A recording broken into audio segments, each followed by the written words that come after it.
Hi, welcome to the Stories Beside channel. Enjoy watching. Taylor, barely able to hold back her tears. She squeezed her father's hand tightly. He couldn't shake her hand as firmly because he was running out of strength.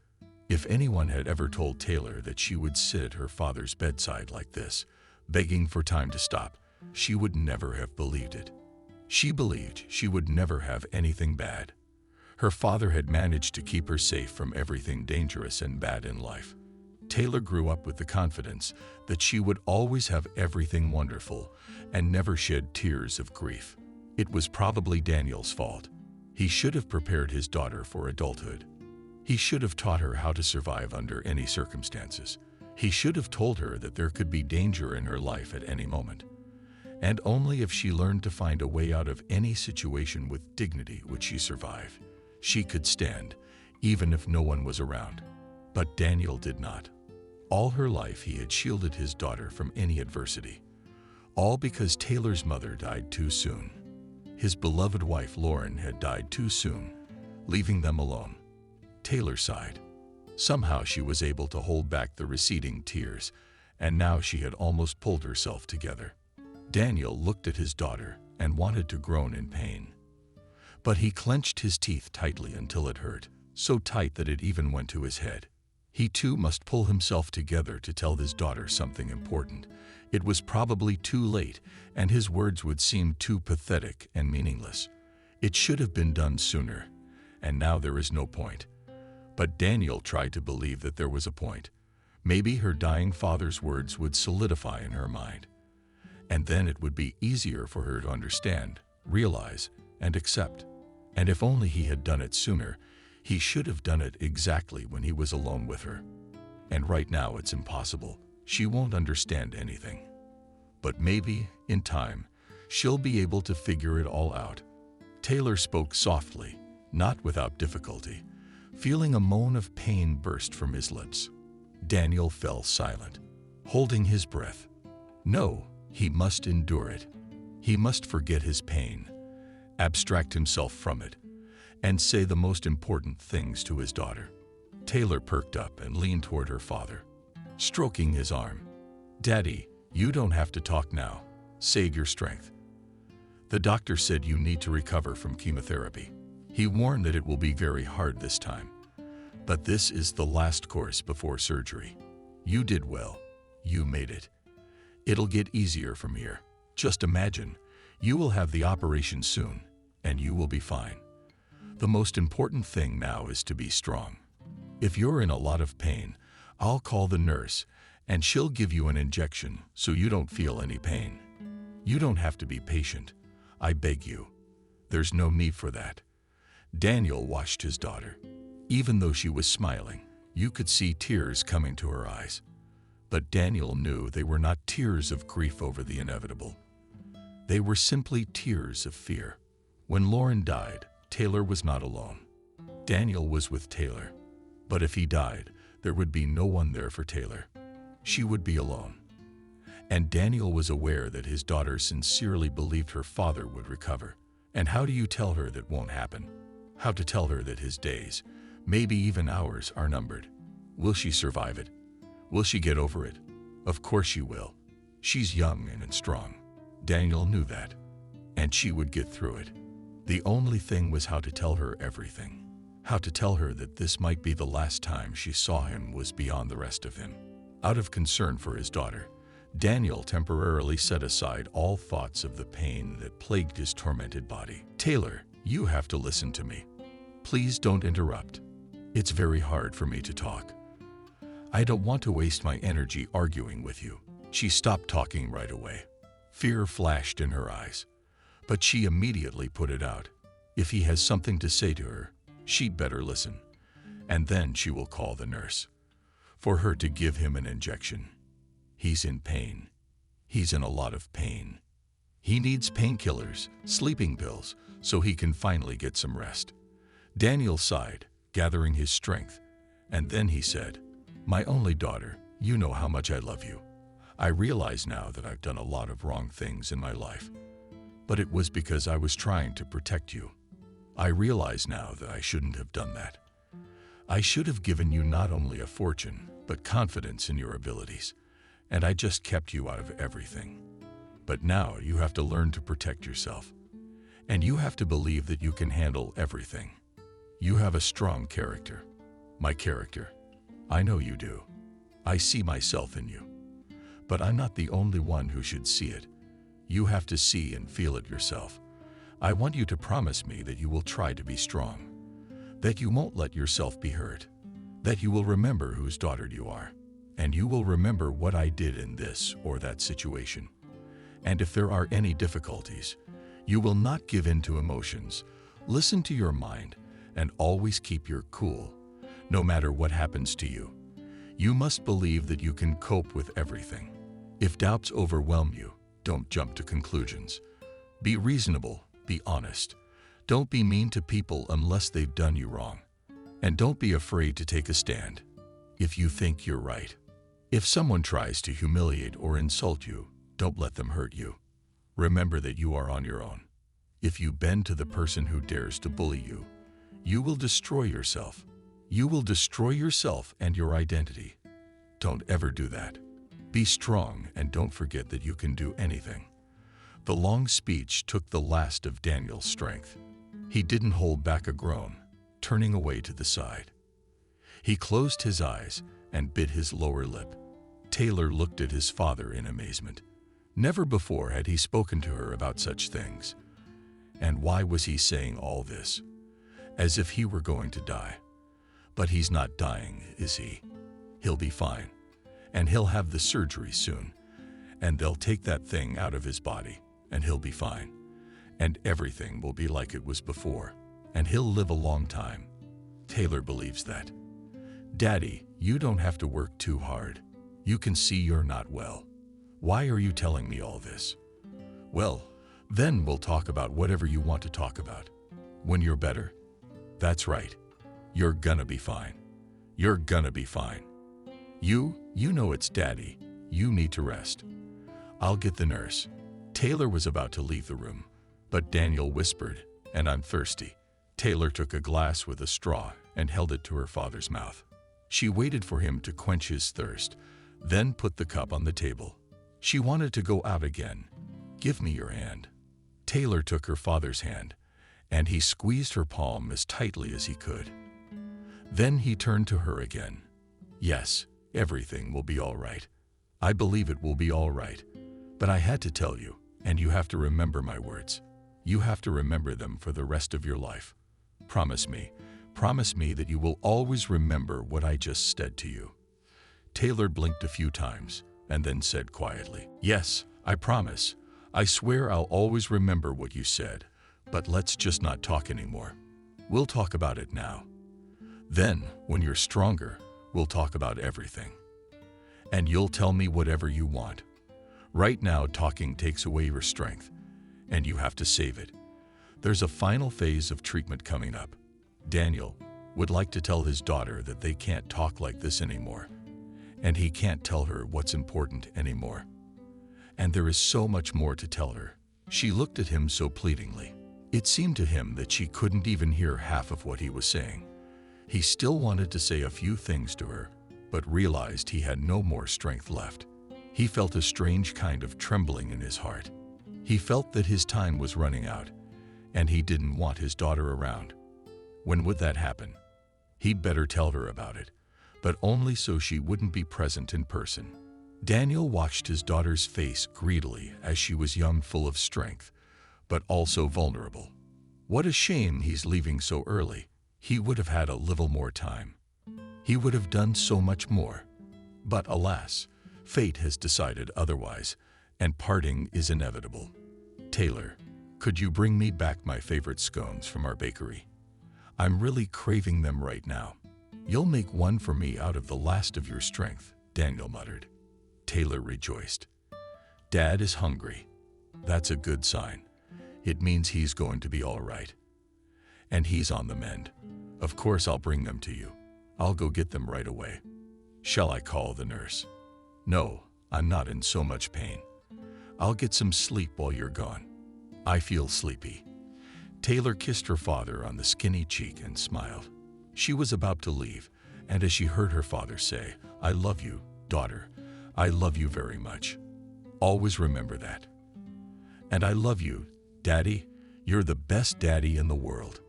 Quietly, Taylor replied. Then she left by the door, sending him an air kiss. Daniel stared at the door behind which his daughter had disappeared for a few seconds. She would be gone for an hour and a half for sure, while she drove to the other side of town while she took the line. And there were always lines there, till she got back. He leaned back on his pillow and groaned loudly. He couldn't hold back in his chest now. It hurt so badly, as if a red-hot iron had been poured inside him. And some kind of strange, throbbing sensation.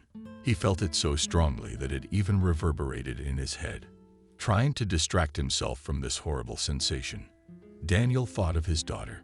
When Lauren Taylor died, she was only 5 years old, and it fell on Daniel to take care of his daughter. He took on all the responsibilities and began to raise his daughter. It was difficult on his own. God knows it wasn't easy. He had to both work and raise and take care of all the household issues. It was so hard for him that sometimes he wanted to howl with exhaustion and powerlessness. But he held on. For his daughter's sake he held on, and he didn't show his weakness and fatigue. They never suspected a thing. How hard it was for him. And when she went to school, her father always took her, did her homework with her, ironed her clothes, helped her with her crafts. And he never said a word that she had to do it all by herself. He was always there for her, always helping her. The hardest part was when she was going through puberty. Daniel studied a lot of literature to prepare himself for any questions his daughter might have. And he was the one who talked to her about boys. He was the one who wiped the tears from her face when she was in shock about her first period. He was the one who bought her pads at first. And as hard as it was for him, he never showed any sign of wanting to get rid of such unmasculine responsibilities. He was always there for his daughter, protecting her, keeping her safe, helping her.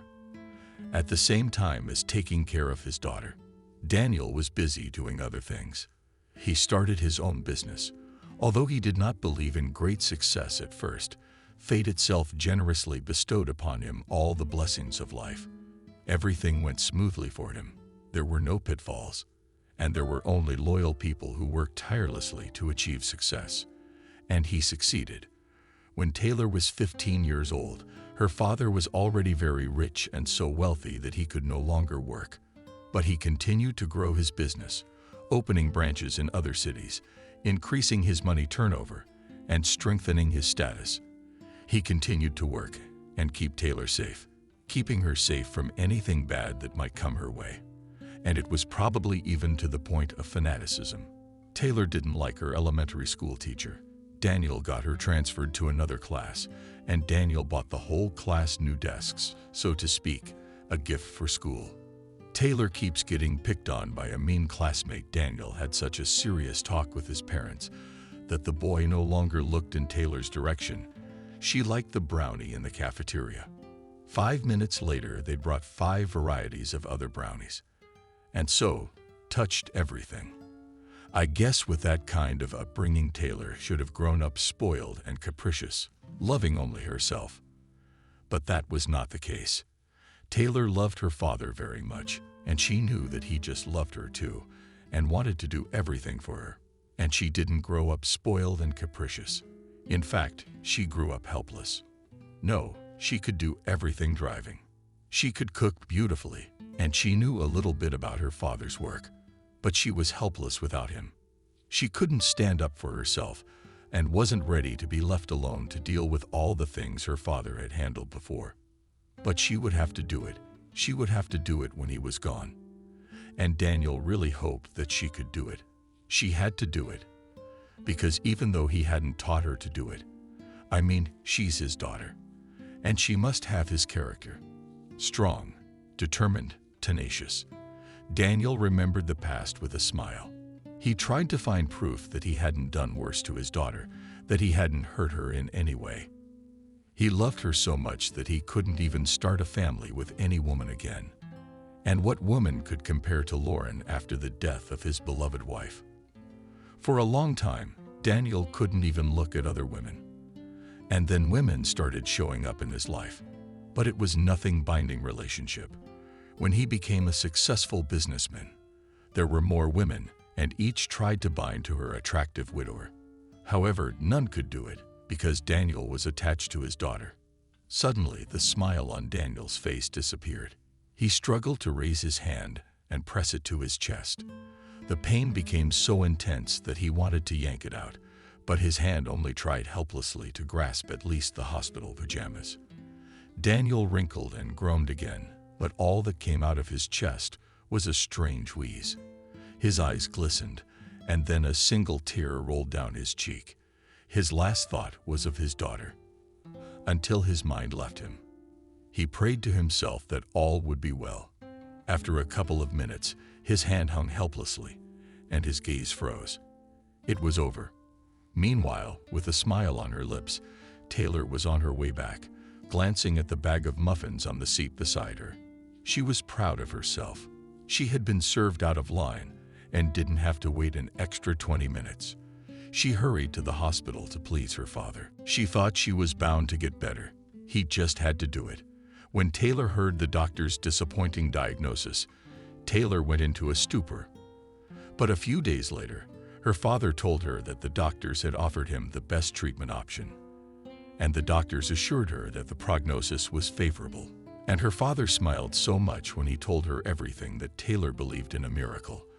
And she clung to that hope with confidence that all would be well. Taylor drove to the hospital, parked quickly, and grabbing a bag of muffins, hurried to her father.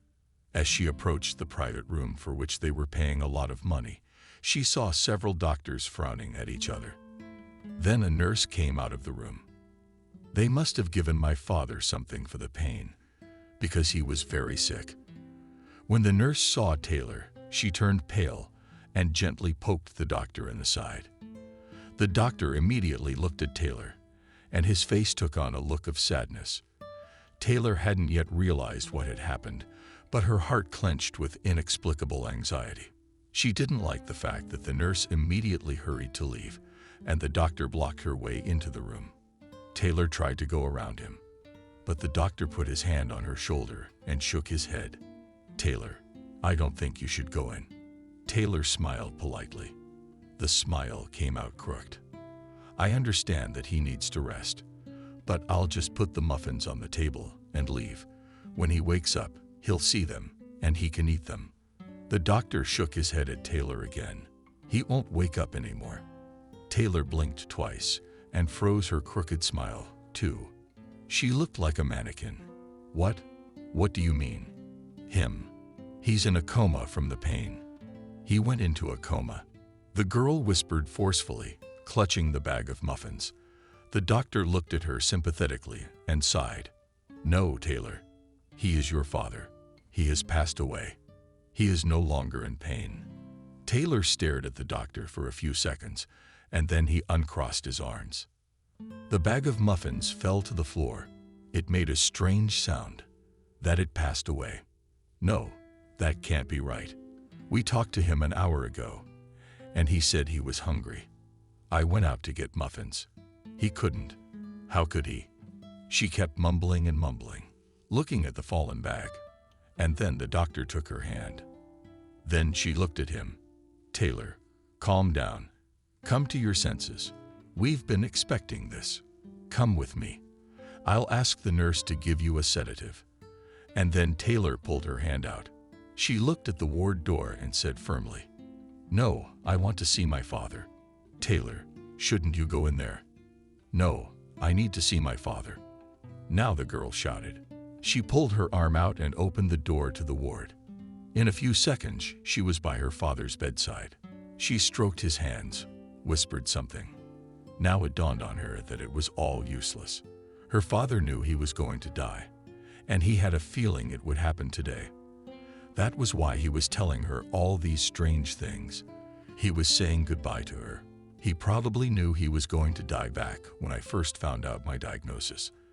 And the only reason he was in treatment was so that Taylor would hope for the best. He wanted to protect her from the pain here too. The pain she would feel from losing him. Taylor wept bitterly, holding her father's frozen hand. Here she was, alone in this world.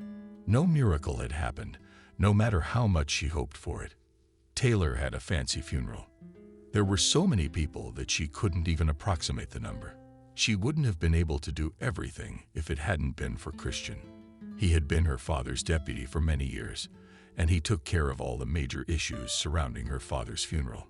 Without him, Taylor couldn't have done it on her own, and without her friend Taylor couldn't have done it. Ashley was her best friend. Taylor had many girlfriends, but no one she was as close to as Ashley. It was Ashley who was close to her spirit, and everyone else was just someone to be with. Have a good time, go shopping, exchange the latest gossip. With one Ashley, Taylor could discuss everything in the world.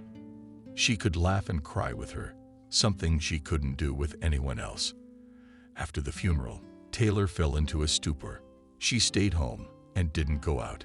She knew she had promised her father to take over the firm's business when he was gone. That was before they even knew about the fatal diagnosis. But Taylor didn't think it would come so soon. She was quietly getting into her father's business, but she didn't think seriously about his responsibilities. She never thought she'd have to take over the firm. Taylor knew that she had to pull herself together and that she had to get down to business. But she couldn't bring herself to even go to the head office. She couldn't even think about going into her father's office, and he wouldn't be there. She had to sit at his desk. She had often sat in his chair, but now she had to sit in it as principal. It made her sick to her stomach. She feared her heart would burst with pain if she left the house. Groceries were delivered to her. A housekeeper came to her house and cleaned and cooked for her. Taylor even saw from her window a gardener come in to tidy up the lawn. She understood that life went on and that she had to keep up with the times. And if she buried herself in this house, she would not be her father's daughter. And after all, she had promised him that she would be strong even 2 months after her father's death. Was Taylor finally able to pull herself together? No, she wasn't quite there yet, but she did feel a little better. Tanya called her father's deputy, who was temporarily acting as director. Taylor wasn't worried about the business. Christian was a reliable man, and she could rely on him. Taylor talked to him. She said that he could continue to perform all of his father's duties. She would only be involved in the most important activities where the director's presence or involvement was needed. She asked Christian to do whatever he could, and for that he would receive double pay. And Christian, of course, agreed. For one thing, he loved his job. Second, the amount of money he was paid was very impressive. Taylor was not stingy, but the main reason was that Christian simply loved Taylor. She was almost native to him. You might think of her as having grown up before his eyes, and there was no way Christian would have left her. Taylor was slowly coming around. She was very happy that Christian had accepted her offer. Taylor knew that she would never have the courage to run the business the way her father had run it, and she would not be able to take over her father's responsibilities completely, to do everything to the fullest. Christian's help was very important. Taylor was slowly returning to normal life, but she was no longer the same Taylor. She was afraid of everything. She no longer had a stone rear in the form of her father. Now she was her own mistress, and if she could get rid of her father's duties at the firm for a while, all other domestic matters fell on her shoulders. How much did the gardener and the housekeeper get paid? They did their jobs in silence for months, and then it turned out that they had been working for a month without pay. And who has to pay the utilities? Taylor or someone else? When all these problems and worries came upon Taylor, she almost cried from frustration. She struggled to pull herself together and did a thorough check of her father's entire office. By the end of the day, she had found many answers to her questions. It was only now that it was beginning to sink in. How much had been placed on her father's shoulders? He'd done most of it himself, and now it was Taylor's job. And the girl was determined that she could handle any difficulties. She had promised her father she would be strong. She had little idea how she would be able to handle everything, but she hoped she could at least approximate it. As time passed, Taylor slowly got used to her new life. A life without her father, she coped with, but nothing pleased her. It was as if she was doing everything on automatic, and as if she was watching herself from the sidelines. Taylor had already started going out again, going out with her friends. They behaved the same way they always did. They didn't think it was a big deal that her father was dead. Taylor still hoped to find some support from her perpetually cheerful friends, but she didn't find even the most minimal support.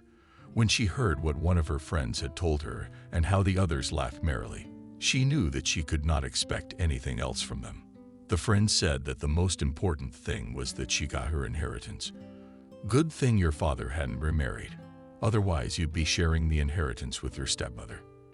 And this way, you got it all to yourself. Lucky you. Now you can live your life happily and do whatever you want. You didn't think about the fact that she'd done everything she wanted when her father was alive, that she didn't need anything, that after his death she didn't feel free, as her friends thought, but alone. Taylor realized that none of them would understand how she really felt.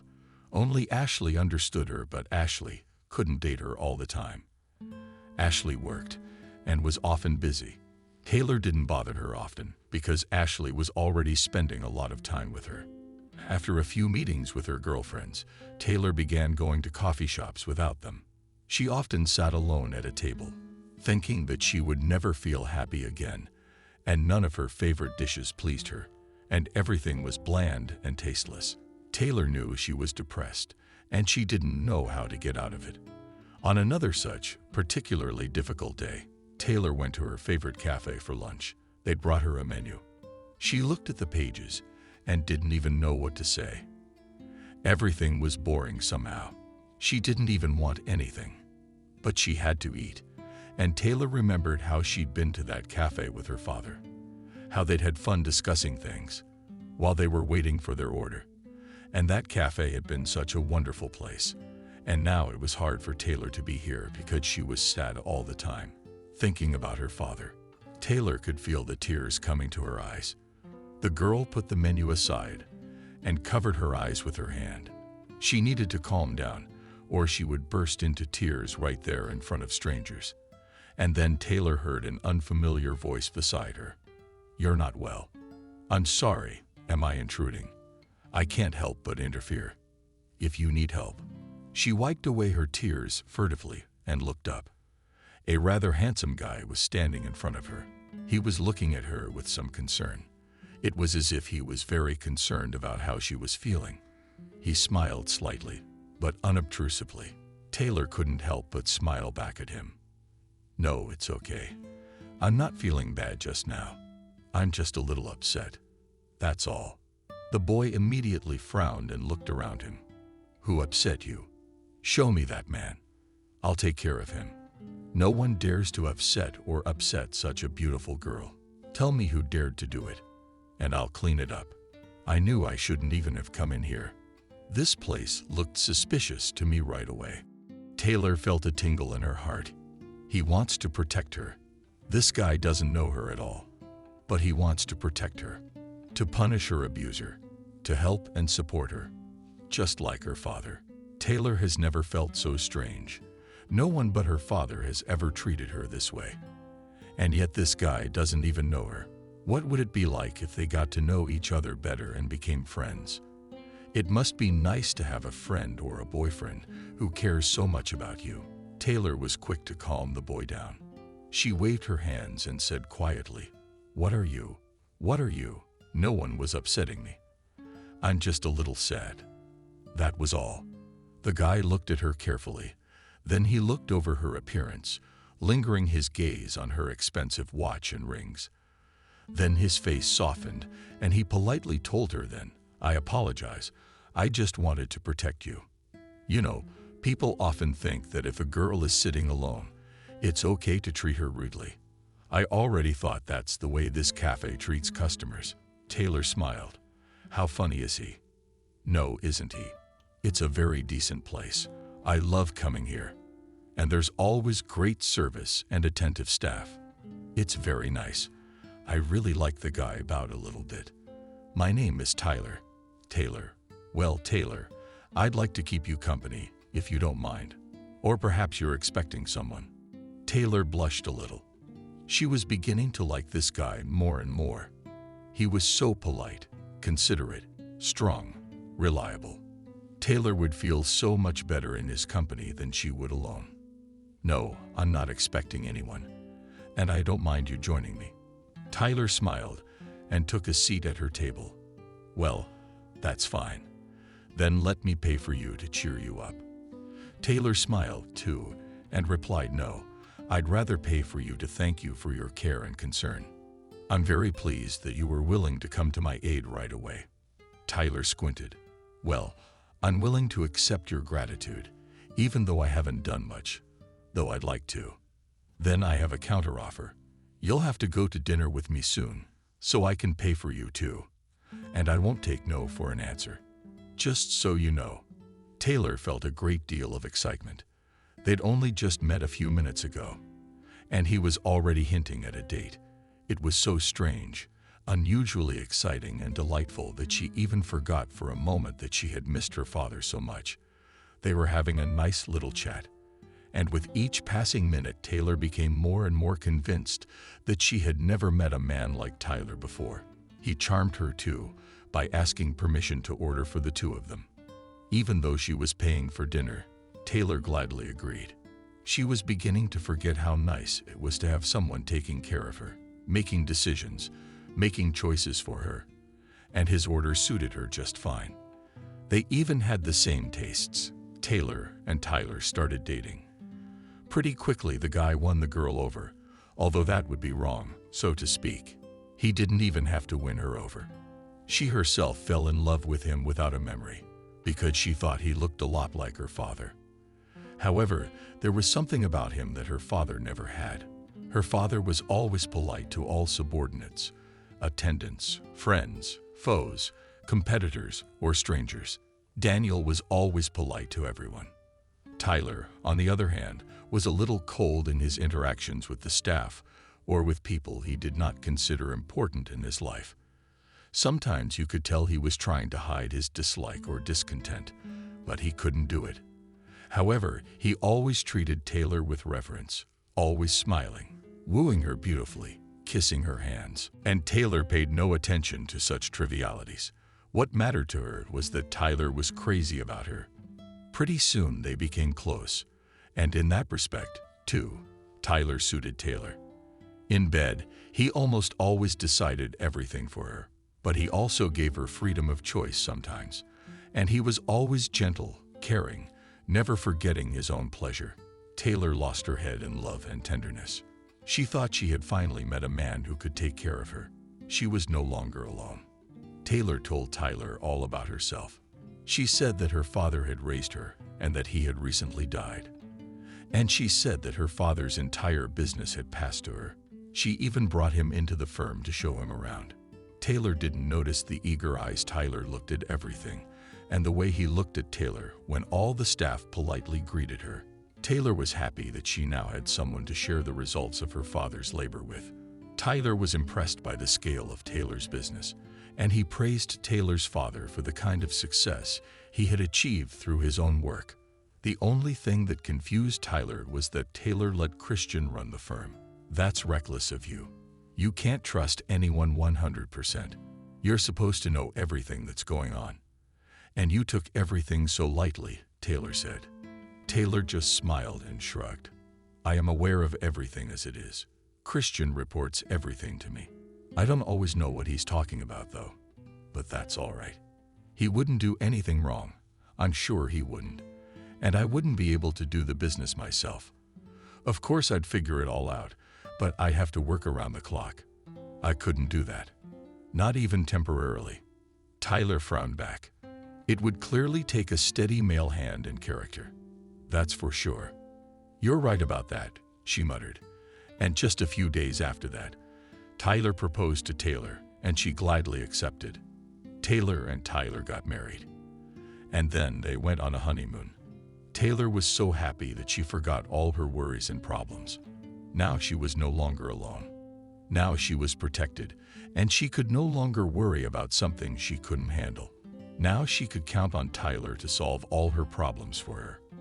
After she returned from her honeymoon, Tyler began a serious conversation.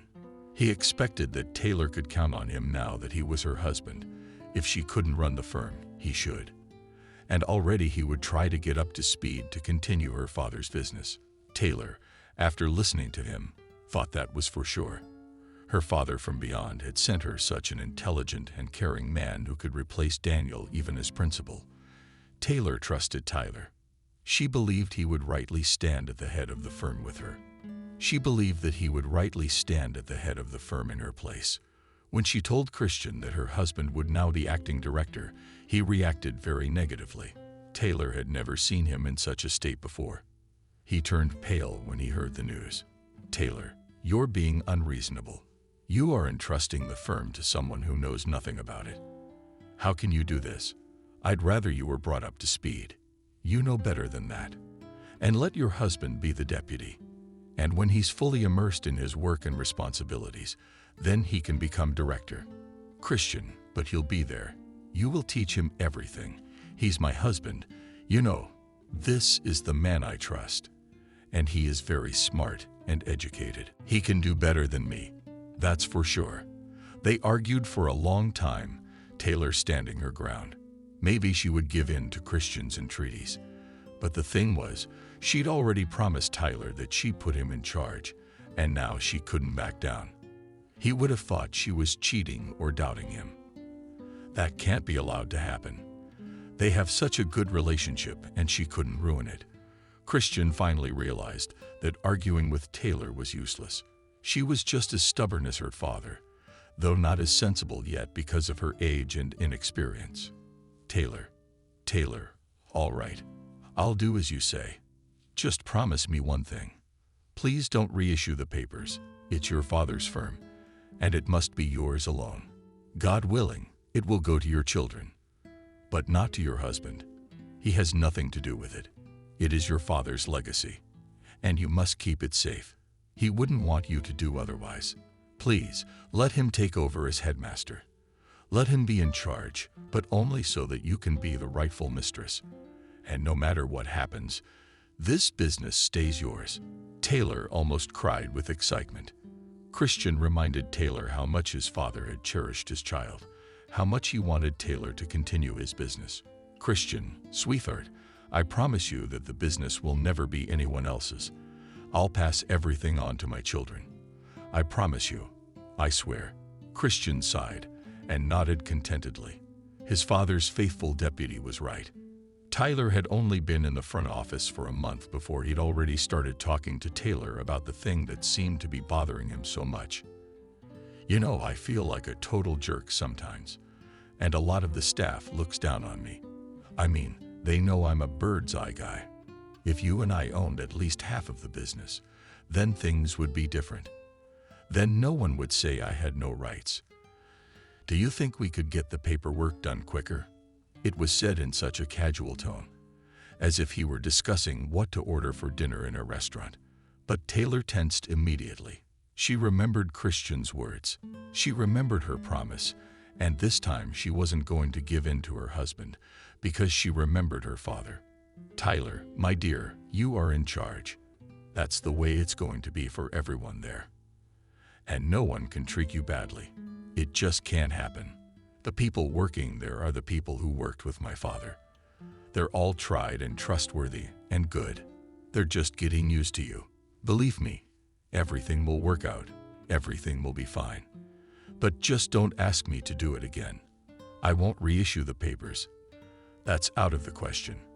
My father willed everything to me and my future children to my children and you.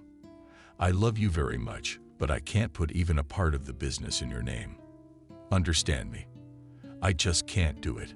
I promised my father and Christian that I wouldn't do it, so let's just keep it the way it is."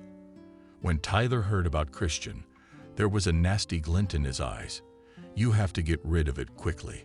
He smiled sweetly, though his smile was a little aloof, whatever he thought to himself. He decided not to start an argument, though his tongue itched, to tell Taylor about the distrust, but he'd learned enough about his wife in the meantime. And he knew she was malleable, weak. But if she got something into her head, which was very rare, but it happened, It was better not to try to change her mind. He'll just act differently. Sure, honey. Whatever you say, that's the way it'll be. It's your business, and I'm very happy that you trusted me to run it. I will do my best not to let you down. You'll be proud of me. Taylor happily, she smiled, was glad it was over so quickly, and she didn't have to argue with her husband to prove her point. She hugged her husband and said, "I'm already proud of you, Tyler." Tyler hugged Taylor back and smiled. He was thinking about something of his own. That was evidenced by the bad glint in his eyes that reappeared. But of course Taylor didn't notice. She was overflowing with love for her husband. 2 years passed. Taylor stood at the bathroom mirror and looked sadly at her reflection. She had already realized that she was not the Taylor who had married the most beautiful man in the world. Yes, frankly, Tyler wasn't the most beautiful man either. Taylor didn't know what to think. It had to be said that the relationship between them had begun to deteriorate a year ago. Only Taylor didn't want to admit it. That's when the first conflict between them occurred. It was about Christian.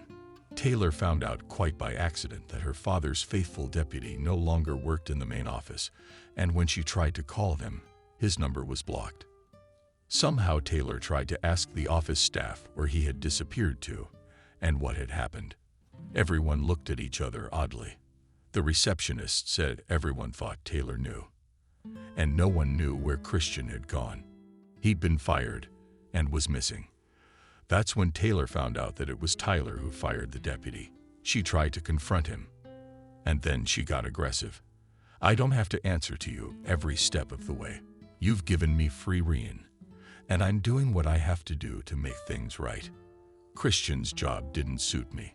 He was too suspicious of everything. He often made mistakes, forgot to follow valuable instructions, and I decided that he could no longer fully perform his duties. We have a new deputy now. If you don't trust me, I'm willing to introduce you to a new deputy. You're going to check out my deputy's work yourself, and you're going to assess his abilities." Naturally, Taylor wasn't going to test anyone. She trusted her husband. She was just puzzled.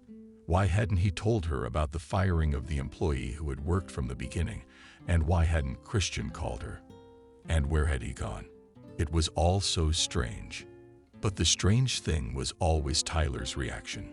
He reacted to Taylor's interference with work as something shameful and unacceptable. And he took her questions as an interrogation, and he didn't like it very much. He went on a rampage. He was rude to her.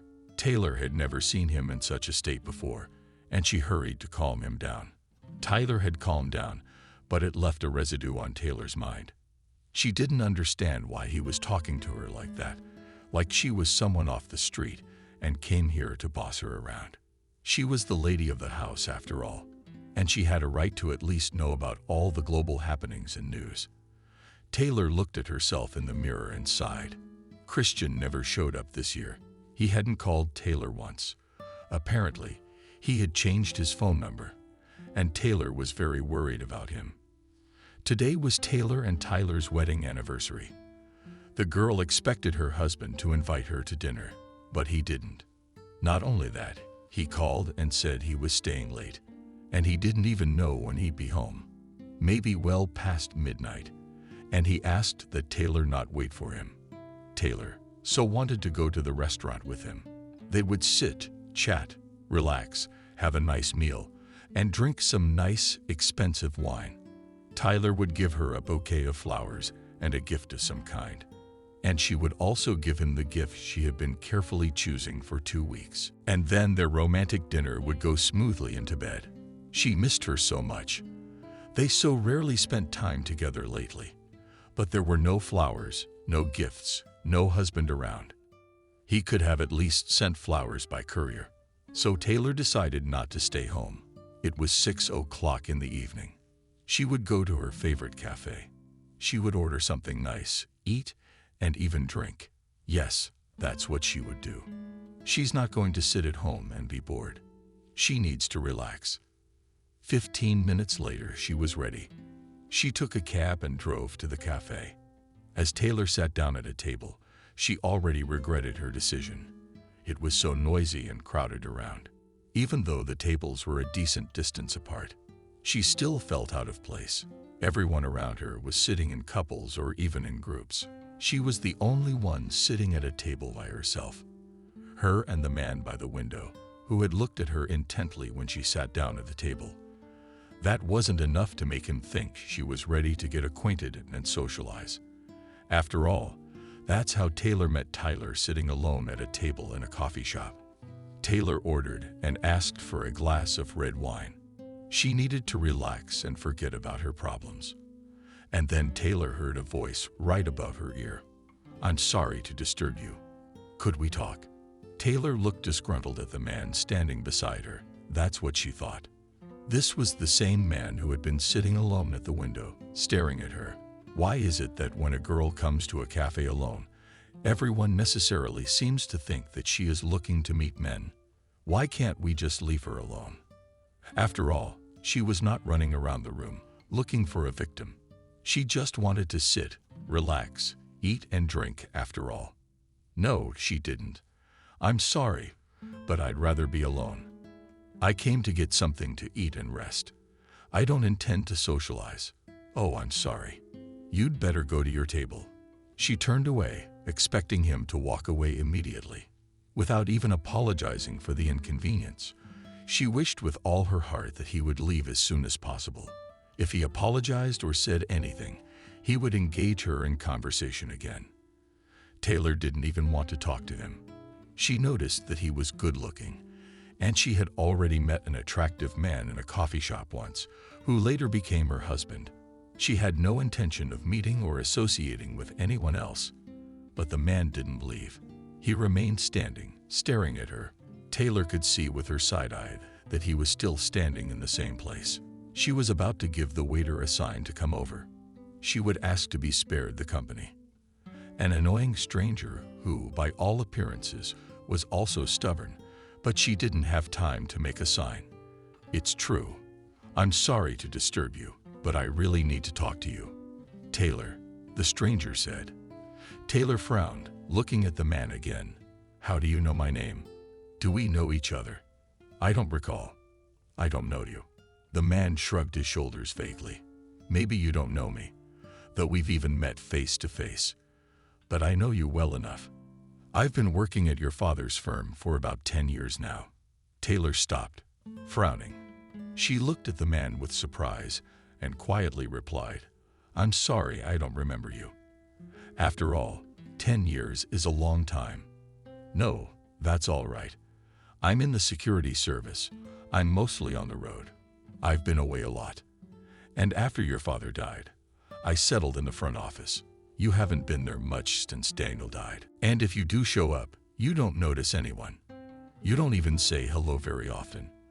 And if you do, it's automatic." "I'm sorry, it wasn't my fault," Taylor muttered. Slightly embarrassed, the man smiled. Taylor involuntarily noted that he had a very pleasant smile. She tried to shake off the thought of his smile. "So we can talk to you. It's very important. It's about your firm and what's going on in the head office. I have something very important to tell you." Taylor frowned again. And what does he want to tell her? There are some problems at their firm that she doesn't know about. She has to listen to them. Taylor nodded at the chair across from her and said, "Sure, you can sit down. I'll talk to you." The man nodded and sat down. "My name is Ryan, but you, please, just call me Ryan." "Taylor." Taylor smiled slightly and answered, "Then you don't have to call me by my middle name anymore. Just Taylor." The corners of his lips quivered slightly. He sighed and looked around the room. Taylor was watching him as he did so.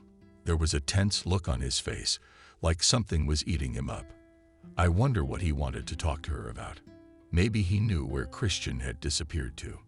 Ryan looked at Taylor, then began to speak. "Taylor, I had great respect for your father. We all loved him very much. We really hoped that after he died you would be in charge of everything. And you must understand our disappointment when that didn't happen." "Don't interrupt me, please. You have to listen to me first, and then you can tell me what you think." Well, imagine how we felt when we realized that your husband was in charge instead of you. More than one. At first, we hoped Christian would be in control.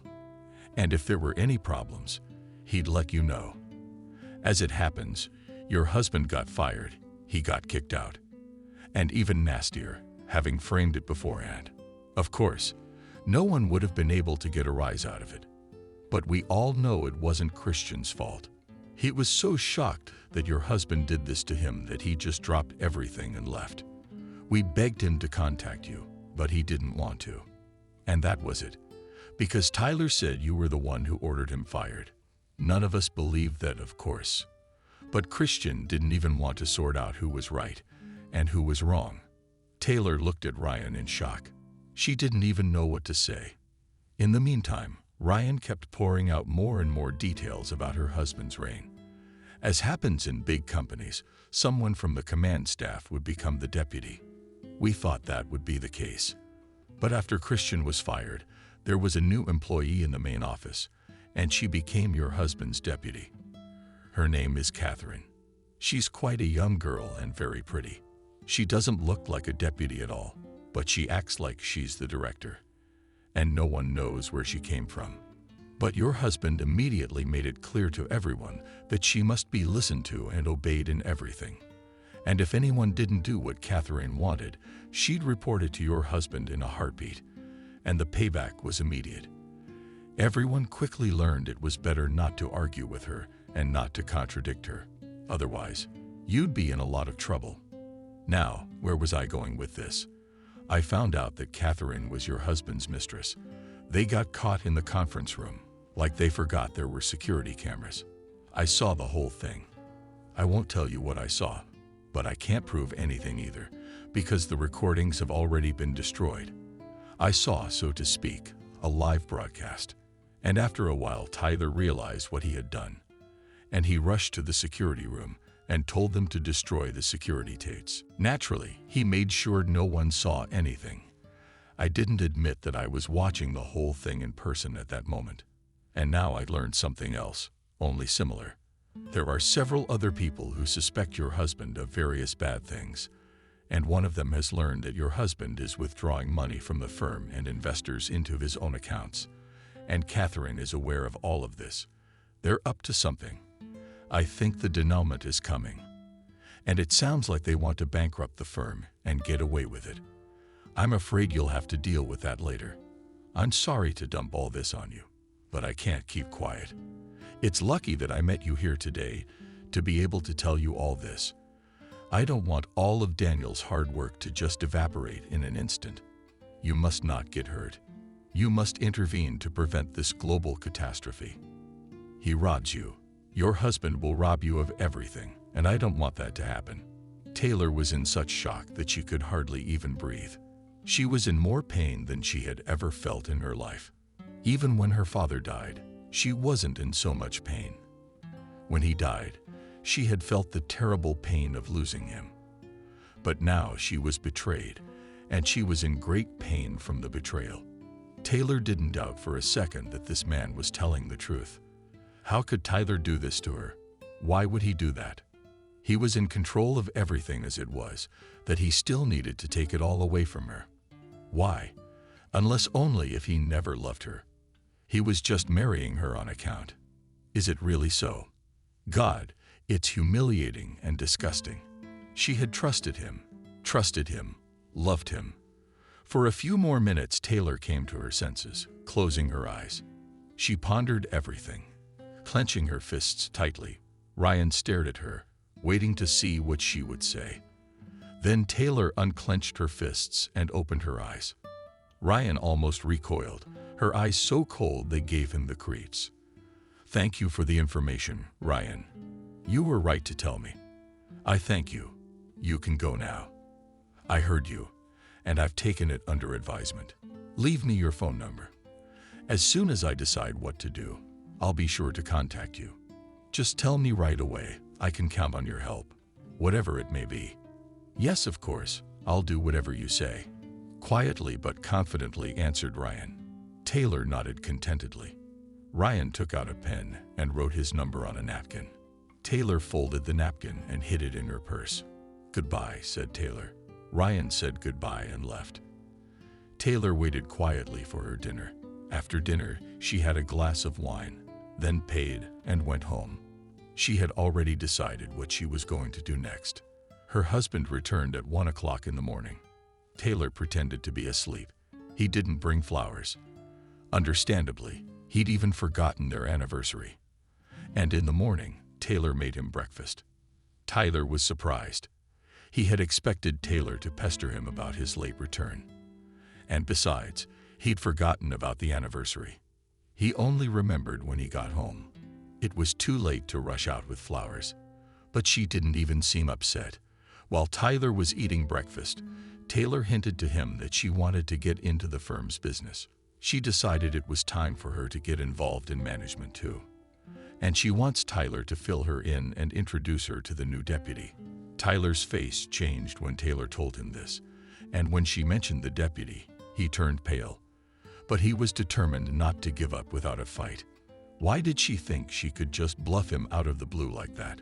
What kind of joke was that? Why the sudden interest in business? You've never been interested in anything. And now you want to get into an already organized management process. There's no problem at all. Everything is going well.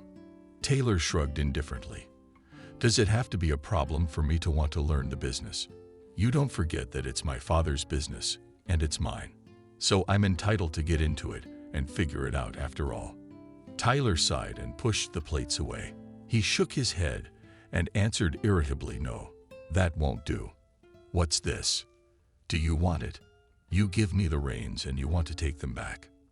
"No, Taylor, you have no right to do that." "I mean, yes, you do, but you're not supposed to interfere. Believe me, you don't belong there. You're a woman, you can't understand anything. Everything is under my control. I assure you, you have nothing to worry about." Taylor raised one eyebrow and answered sarcastically like that. "So I'm a woman and I don't belong at the firm.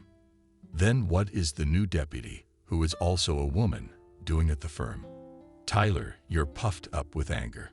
Are you stalking me or something? You're checking up on me.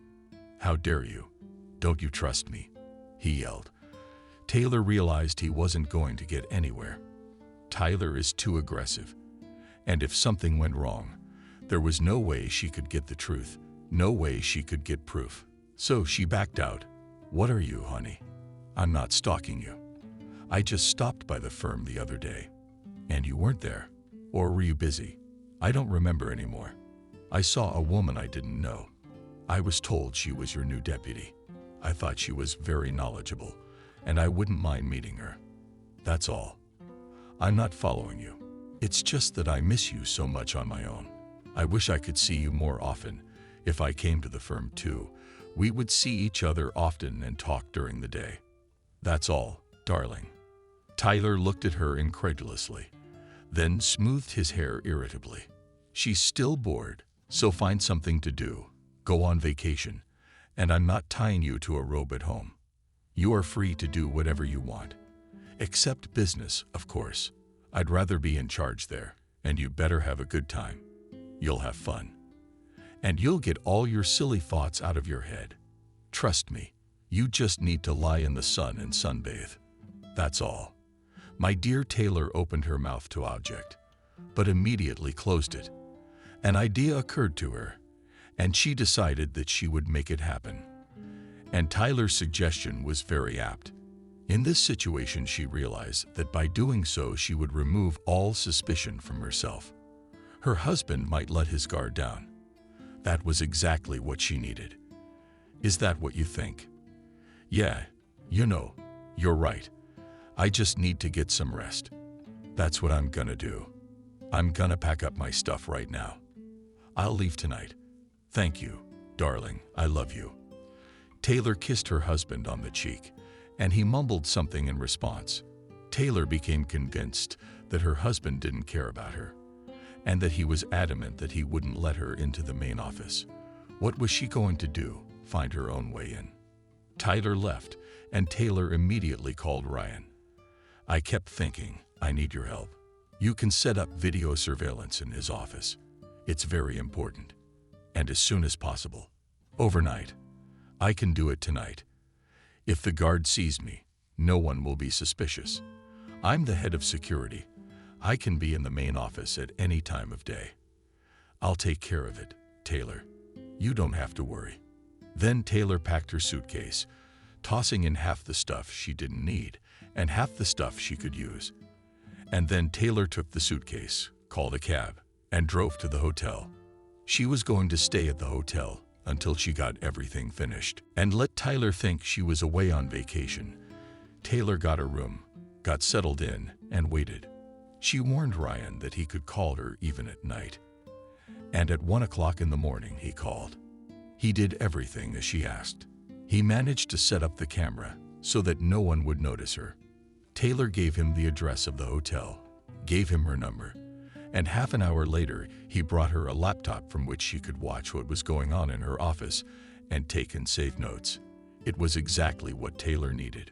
When Ryan saw the former chief's daughter at the hotel, he didn't even recognize her. She looked completely different in her robe.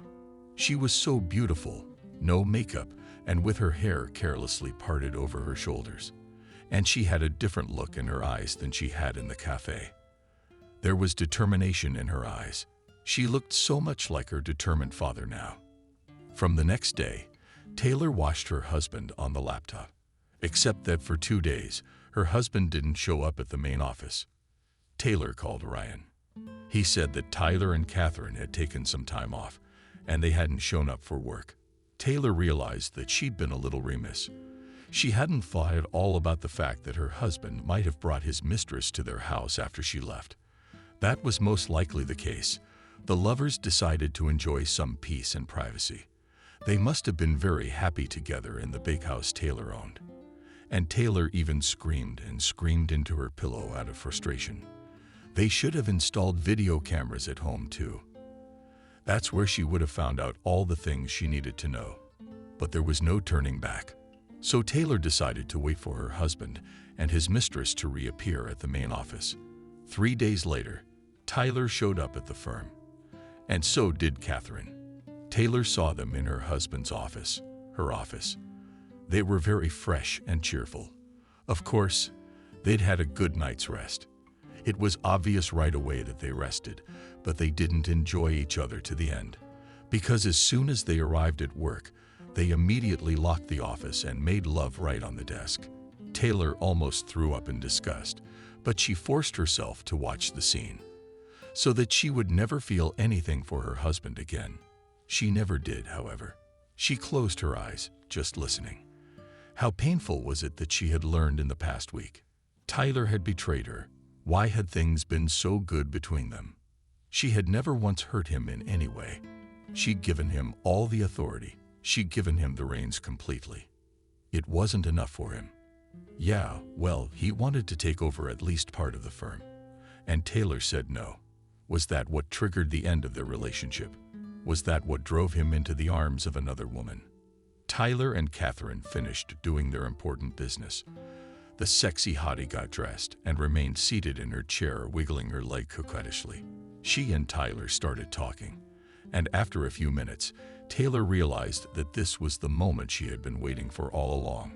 She caught every word from her lovers and naturally wrote it all down. Yeah, I thought I needed a few days off after those 3 days. But as soon as we walked into the office, I couldn't help myself. Every corner of this place reminds me of our love bouts, and it's beyond me. It makes me so horny, Catherine said. Tyler nodded and replied yes. It excites me too. Catherine fixed her hair and asked, has your wife ever turned you on like this? Tyler, don't think I'm jealous. I know you can't stand jealousy. I'm just curious. Tyler looked intently at his mistress and replied, I know you're jealous, but you do it so innocently and unobtrusively that I can't be mad at you. No, I've never been so turned on by her, not even when I met her. You know, it's just a calculation, and I only married her because she is the heiress of it all. What do we have at our disposal now? Catherine sighed and said capriciously, in ours, but not in our own. Tyler stroked his mistress on the knee. Darling, I tried to change things, but she wouldn't let me. If I had insisted, she would have suspected something, and then it would have been the end of all our plans. We do everything so it's all ours anyway. This firm, we don't need it. In fact, we just took all the money and that's it, and we'll live happily ever after. I'll divorce her, and you and I will be together forever. Oh, how long do you have to wait for that? And do you know how much it pisses me off that you sleep with her? That's what pisses me off the most. If I don't sleep with her, it makes her suspicious too. That's why I have to do it. Let's not talk about her. Let's talk about our plans. We're in the home stretch. In about 2 months, we'll be done. And the investor's money? Catherine asked. Tyler nodded. And that money too. In a couple of days it will be gone, and no one will be able to find any proof that we did it. No one will have a clue. I even forgot what you said about fool investors who don't even know that their money will soon be at the disposal of Tyler, his mistress. Then they talked about something else off topic, and Taylor didn't really listen to them anymore. Taylor had all the proof she needed of what her husband had really been doing in her position all this time. Taylor had all the cards in her hand. She had heard that there was a meeting with investors the next day, and she was going to go to that meeting to lay out in front of everyone the proof that Tyler and his deputy had been shenanigans. And Tyler will pay for what he wanted to do with her father's legacy. She was going to make sure he paid for it. Taylor called Ryan and told him that she'd found out. What she was going to do with the evidence, she didn't tell them. She thanked him for his help and told him they would see each other very soon. Even though she was determined, she was still in a depressed mood. You bet she was. In just 1 week, she had learned that her husband had never loved her at all, and now she was tormented by only one thought. Had she been blind all this time? Or had Tyler been so good at pretending? How could she trust him? But after all, she couldn't imagine such a thing. Of course, she'd seen his eyes burn when she'd first brought him into the front office. She thought he was burning with a desire to work, and he just wanted to have it all. And just being a director wasn't good enough for him. He wanted to possess it all legally. Taylor was even afraid to think what would have happened if she had registered at least part of her father's business with him. Probably. She would have been left with nothing by now. Oh, and Christian had warned her, hadn't he, about Tyler, telling her she shouldn't trust him so unconditionally. And she hadn't listened to him, and that left her with a lot to clean up. Taylor spent the rest of the day thinking about it all. She ordered a bottle of her favorite martini to her room. She drank a bottle for the evening, but she couldn't feel the effects of the alcohol. The adrenaline was keeping her intoxicated. Taylor took a bath and went to bed. The next day was very important, and she needed to get a good night's sleep. Taylor thought she wouldn't be able to sleep, but as soon as she lay down, she immediately fell into a sound sleep. The next day, Tyler and Catherine walked into the office, unaware of anything. Tyler was sure his wife was on vacation. He brought his mistress home again. He did not call his wife. He thought that as soon as she missed him, he would call her. He was not going to call her himself. He was busy with other important things that bothered him. Tyler was glad his wife was gone. It was just what he needed on the day of such important negotiations. The investor meeting was set for 12 noon, and already at 12:30 everyone began to gather. Catherine greeted everyone and smiled sweetly. Tyler was in his new suit. He was very important, a little nervous. Anxiety overcame him, but he was sure everything would go without incident. When the meeting started, Tyler gave a speech that lasted a full 20 minutes. When he finished, everyone nodded their heads in approval and looked at each other. Then the sound of applause was heard. Everyone started to look around, and Tyler turned pale and looked toward the door. Taylor was standing there. She looked gorgeous. She was wearing a beautiful suit. Her hair was styled on her face like makeup. She was in high heels. She was the one clapping her hands. A slight smile played on her face. She, continuing to clap, walked over to the table. Everyone looked at her in bewilderment. Then they all looked up and whispered. Apparently, no one knew who she was. Bravo, Bravo, Tyler. I'm thrilled. How do you know how to pour water in your ears? Nothing about anything and everything. Well, this is the first time I've heard you speak as a director. You're good at it, I must say. If I didn't know the truth, I'd think you were the real principal, Taylor said, looking her husband in the eye. Tyler was mentally burning her through his anger and rage. But there was nothing he could do in reality. So he just stood there looking at Taylor. Excuse me, we're in the middle of an important meeting. Are you interfering? Who are you and what right do you have to interfere? One of the investors said sternly. Taylor turned to him and smiled. My name is Taylor, and I have every right to interfere because I am the director of the firm. And Tyler, although he is my husband, is not directly involved with the firm. He's just doing my job. Catherine tried to walk sideways out of the office. Only now did she see that the head of security was standing there. He was blocking the aisle when Catherine nodded for him to let her pass. He crossed his arms over his chest and shook his head, staying still. That's when Catherine realized that she and Tyler were caught. I just recently found out that my Tyler is up to something illegal. And that includes all of you, dear friends. I have evidence that large sums of money have been withdrawn into accounts that have nothing to do with the firm. And your money, dear investors, is in great danger because it too was about to disappear. Fortunately, there are people who are dedicated, and they helped me to find out the circumstances of this case. And now, dear friends, I am here to open your eyes. I have proof that I had nothing to do with these machinations, and only Tyler and the esteemed Catherine are clearly involved in all of this, and I'm ready to give you that proof right now. Tyler was whiter than snow. He realized there was nothing he could do. Catherine was covered in tears. She stared at Taylor with her eyes wide open, as if she'd seen a ghost before her. Taylor pressed the projector button, and the tape of Catherine and Tyler meeting went on. The study began where they made love.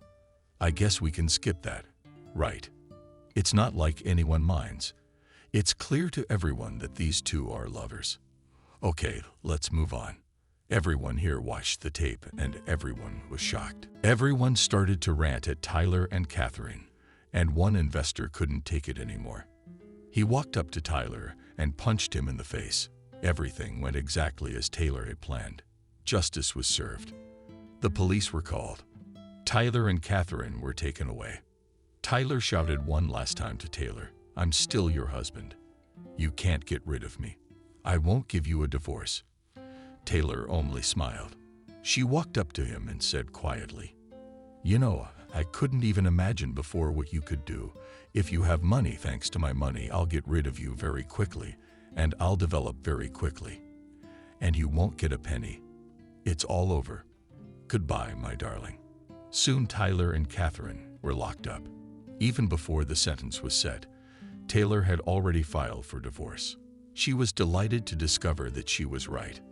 Thanks to her money and her father's connections, she was able to process everything very quickly and without a hitch.